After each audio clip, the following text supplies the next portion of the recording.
औज़ुबिल्लाहिमिनश्शैतानिर्रजीम बिस्मिल्लाहिर्रहमानिर्रहीम। Welcome to my channel. हम election officer की प्रिपरेशन की जो सीरीज एक चल रही है इस वक्त, वो उसमें से हमने पहले कॉन्स्टिट्यूशन के जो जब 3 चैप्टर थे उसके मुतालिक हमने क्वेश्चन शेयर किए। उसके बाद हमने इलेक्शन एक्ट 2017 की जो MCQs हैं उसके पहले 2 चैप्टर कर लिए हैं और आज तीसरा चैप्टर है। आज हम तीसरा और चौथा करेंगे क्योंकि टाइम बहुत थोड़ा रह गया है और कुछ स्टूडेंट्स की फरमाइश थी कि जल्द अज जल्द इसको मुकम्मल किया जाए। तो कुछ क्वेश्चन लोगों के आए हैं कि पहले जो इलेक्शन ऑफिसर का टेस्ट होता था उसमें से ये इस तरह का सिलेबस नहीं था, तो उनके लिए ये अर्ज़ है कि इस दफ़ा उन्होंने सिलेबस जो चेंज किया है उसमें से 30% इलेक्शन एक्ट को डाला है और उसके साथ कॉन्स्टिट्यूशन के 3 चैप्टर्स हैं। तो कॉन्स्टिट्यूशन के ऑलरेडी वीडियोज़ बन चुकी हैं और इलेक्शन एक्ट इंशाल्लाह मुकम्मल हो जाएगा क्योंकि पेपर की डेट अभी तकरीबन 15-20 दिन पेपर की डेट में है। तो बढ़ते हैं अपने आज के जो क्वेश्चन है उनकी तरफ। इससे पहले आप चैनल को सब्सक्राइब कर दें ताकि आप इलेक्शन ऑफिसर की जो तैयारी है उसको आने वाली वीडियोस में मुकम्मल कर सकें। ये चैप्टर 3 है। इसमें से जो चैप्टर का जो नाम है वो है डेलिमिटेशन ऑफ कॉन्स्टिट्यूंसीज, यानी कि जो हदबंदियाँ होती हैं मुख्तलिफ इलाकों की, जो कि मुख्तलिफ जिसके हल्के होते हैं उसके अंदर भी एक हदबंदी करते हैं कि अगर एक जो MNA की जो सीट होती है, जिस तरह उसका जो एक इलाका होता है कि MNA अगर लाहौर में 25 MNA हैं तो हर MNA का एक इलाका उन्होंने दिया हुआ है। इसको डेलिमिटेशन कहते हैं, यानी कि हल्का बंदी। इसकी जो सेक्शन है वो 17 से लेकर 22 तक हैं। इसमें से जो अहम क्वेश्चन है वो मैंने लिखे हैं क्योंकि कुछ क्वेश्चन ऐसे होते हैं जिनकी ज़रूरत नहीं होती करने की। सेक्शन 17 है वो कहता है कि commission to delimit and constituencies, यानी कि इलेक्शन कमीशन जो कॉन्स्टिट्यूंसी जो मरदमशुमारी आती है उसके बाद जो हदबंदियाँ होती हैं वो कौन करेगा? वो इलेक्शन कमीशन करेगा। वो किसके लिए करेगा? वो जो भी प्रोविंशियल असम्बली के इलेक्शन होते हैं या जो नेशनल असम्बली के या छोटे जो लोकल इलेक्शन होते हैं उनके लिए इलेक्शन कमीशन हदबंदियाँ करेगा। वो कब करेगा? वो हर जो संसद होती है जो कि मरदमशुमारी होती है उसके बाद दोबारा नई हल्का बंदियाँ बनती हैं उसके लिए, यानी कि कौन अथोराइज है? Election commission according to section 17। Section 18 कहता है कि seats in the national assembly and provincial assemblies, यानी कि जो नेशनल असम्बलीज की सीट्स के लिए होती हैं या प्रोविंशियल असम्बलीज के लिए, दोनों के लिए हदबंदियाँ होती हैं। तो इसमें से जो दूसरे इलाके आ जाते हैं जिसमें फाटा हो गया, इस्लामाबाद हो गया, फाटा तो अब मर जो चुका है, इस्लामाबाद हो गया, या छोटे लेवल पर जो होती हैं हल्का बंदियाँ, उस सब के लिए सब की जो सीट्स होती हैं उसके लिए हल्का बंदियाँ होंगी। आगे होता है डेलिमिटेशन ऑफ कॉन्स्टिट्यूंसी। इसमें भी यही आता है कि सेक्शन 19 के मुताबिक कि कौन कौन से इलाके होंगे जहाँ डेलिमिटेशन होगी या कौन सा इदारा करेगा, वो है इलेक्शन कमीशन। इसके लिए जो सेक्शन लिखा है कि for the purpose of election to the national assembly the commission shall divide each province into many separate territorial constituencies, यानी कि हर जो हमारा प्रोविंस है उसको मुख्तलिफ इलाकों में तकसीम कर दिया जाएगा।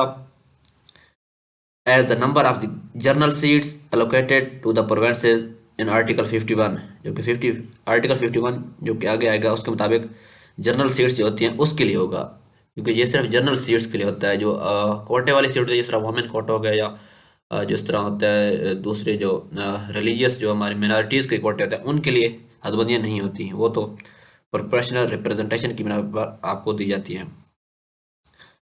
उसके बाद अगला सेक्शन है section 21 reports of commission and list of constituencies.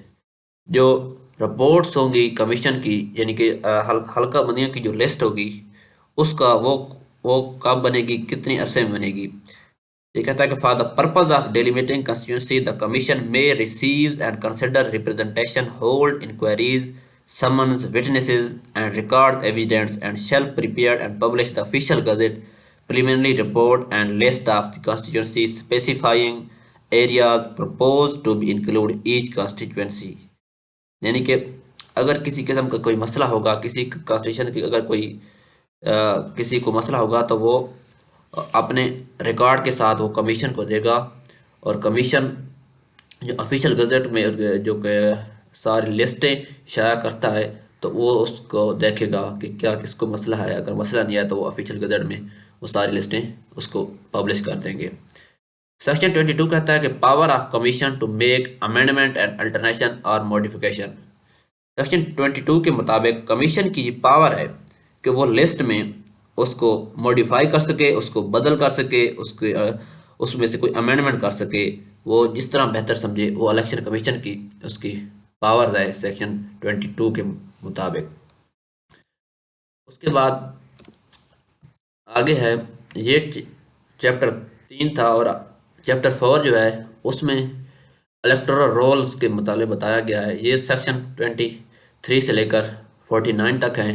इसमें से जो इम्पोर्टेंट सेक्शन है वो मैंने यहाँ पर लिखे हैं, उसको डिफाइन करते हैं। सेक्शन 23 के मुताबिक कहता है कि preparations and computerization of electoral rolls, यानी कि जो इलेक्टोरल लिस्टें बनती है, आपने देखा होगा कि जब भी इलेक्शन होता है तो एक लिस्ट होती है हर किसी के पास, उसमें से उस इलाके के जो वोटर होते हैं वह उनका उनका रिकॉर्ड होता है। तो ये कौन तैयार करेगा, ये कब तैयार होंगी, ये सेक्शन 23 में बताया गया है। The commission shell prepare the electoral rolls of election to the National Assembly, Provincial Assembly and local governments, and shall revise such polls periodically in the prescribed manner। यानी कि इलेक्शन कमीशन ही तैयार करेगा कौन कौन से इलेक्शन के लिए, जो जनरल इलेक्शन होते हैं या प्रोविंशियल इलेक्शन होते हैं या लोकल इलेक्शन होते हैं, उन सब के लिए एक लिस्ट तैयार करेगा, उसको कंप्यूटराइज करेगा। जो भी उसकी तैयारी होगी वो सब इलेक्शन कमीशन करेगा। Section 24 appointment of registration officers. The commission shall appoint a registration officer for electoral area, a group of electoral area for the purpose of preparation of revisions, corrections and amendment of electoral rolls, and may be propose appoint as many assistant registration officer। यानी कि commission appoint करेगा registration officer उस इलाके के मुतल्लिका जो भी electoral area है या कॉन्स्टिट्यूंसी बनी हुई है उसके जो लिस्टें तैयार करनी हैं, उसमें जो ऑफिसर अपॉइंट होंगे वो इलेक्शन कमीशन करेगा। उनको रजिस्ट्रेशन ऑफिसर भी कहा जाएगा। वो रजिस्ट्रेशन ऑफिसर उनके अंडर होंगे, असिस्टेंट रजिस्ट्रेशन ऑफिसर, ये सारे मिलकर उस इलाके का रिकॉर्ड बनाएंगे। ये सेक्शन 24 कहता है। Section 25 national database and registration authority to the transmit data. जो भी ये डाटा तैयार होगा इलेक्शन कमीशन का, उसका जो national database and registration authority से क्या ताल्लुक है, यानी कि जो इसको नादरा भी कहते हैं, यानी कि जो भी लिस्टें बनेंगी वो नादरा और इलेक्शन कमीशन का आपस में एक लिंक है, तो वो आपस में गिव एंड टेक कर सकेंगे, यानी कि इन्फॉर्मेशन दे सकेंगे। कोई भी इन्फॉर्मेशन रिक्वायर्ड होगी तो इलेक्शन कमीशन जो है वो नादरा से लेगा या नादरा इलेक्शन कमीशन से वो रिपोर्ट मांग सकता है। Period of lodging claims and objections, यानी कि कितना सेक्शन 30 के मुताबिक वो वक्त कितना होगा अगर कोई भी लिस्टें तैयार होगी या उसके अगर किसी को ऑब्जेक्शन है या किसी को क्लेम है तो कितने अरसे के दौरान वो अपीलें दायर कर सकता है। तो इसके लिए जो वक्त यहाँ पर सेक्शन 30 में इलेक्शन एक्ट में दिया गया है उसके मुताबिक 30 डेज है। 30 डेज और वो यानी कि 30 डेज के अंदर वो अपीलें दायर करेगा। अगर उसी को जो अथॉरिटी जिन्होंने डिलिमिटेशन किया या लिस्टें इलेक्टोरल रोल में तैयार किए हैं तो वो 30 दिन के अंदर अपीलें दायर करेगा। Transfer of names from one electoral area to another, यानी अगर किसी का सेक्शन 31 कहता है कि अगर किसी का नाम जो है ना वो लाहौर में है, वो लाहौर का रहिशी है, तो अब वो शिफ्ट होकर इस्लामाबाद चला गया है या किसी और शहर में या फैसलाबाद में चला गया है, तो क्या उसका इलेक्टोरल एरिया या उसका नाम जो तब्दील हो सकता है।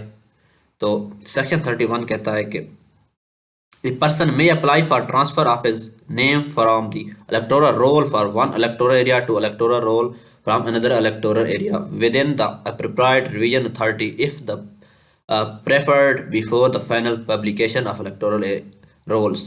यानी कि वो उसके मुताबिक सेक्शन कानून के मुताबिक कर सकता